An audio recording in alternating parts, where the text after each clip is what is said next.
Hello, today I'd like to talk to you about Hezbollah and the current situation.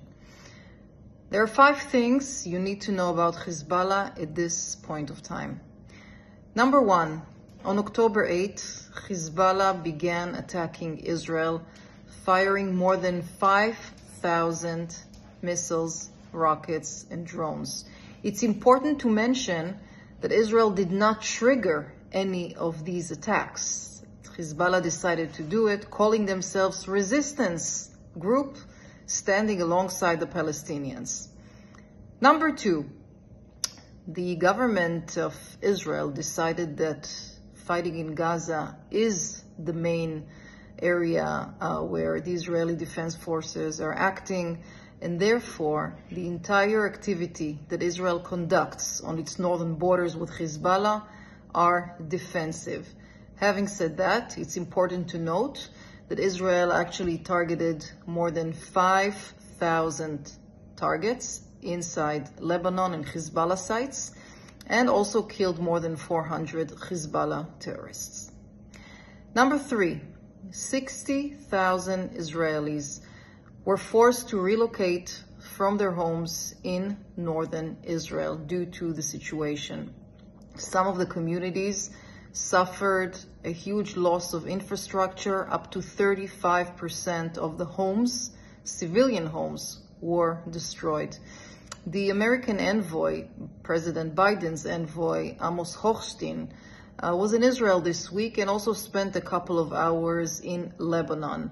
These efforts to reach some sort of an agreement have been going on for 6 months at least. Israel decided to respect these efforts, and it is giving a chance to the possibility of reaching an agreement, which unfortunately at this point of time does not seem high. The main concern for Israel is to return the security and stability to the border with Lebanon.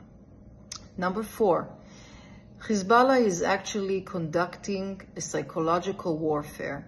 In this warfare, there are many, many lies. So therefore, when you are seeing publications, please be sure to check very carefully the source and whether it's true or not. And I'll give you just 2 examples. Hezbollah actually, a few days ago, published a summary of the war from its perspective. And in the summary, it noted that 230,000 Israelis have evacuated from the north, and obviously the number is 4 times more than the reality, which is 60,000. It's not only that. A few days ago, on June 15th, the deputy of Nasrallah, Naim Qassem, said that Hezbollah is only attacking military sites. Again, this is a lie. There are 10 Israeli civilians that have been killed until now since October 8, and we know that a high percentage of the targets that Hezbollah used were civilian targets in communities, in cities all across the northern area. And the 5th fact that you need to keep in mind has to do more with Lebanon and the actually, I would say, quite disastrous effect which Hezbollah has on the country. Now, Lebanon, it's not a secret, is in a very dire economic situation. As a matter of fact, if you're looking at the worth of $1 in Lebanese pound, the number is astonishing. We're talking about 89,536 Lebanese pound equal $1.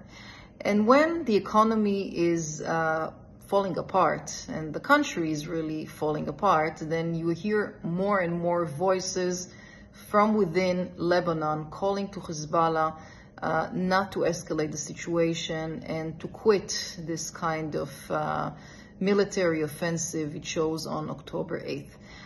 Where are we heading now? In the next couple of weeks, the Israeli government will need to reach a decision which will be a very difficult one. The decision will be whether to engage in some kind of a military action with Hezbollah, the kind of a military action that will allow 60,000 people to return to their homes in the near future and deter Hezbollah from conducting on October 7th in this part of the country. We will see in a few weeks which direction Israel is going. Until then, Am Yisrael Chai.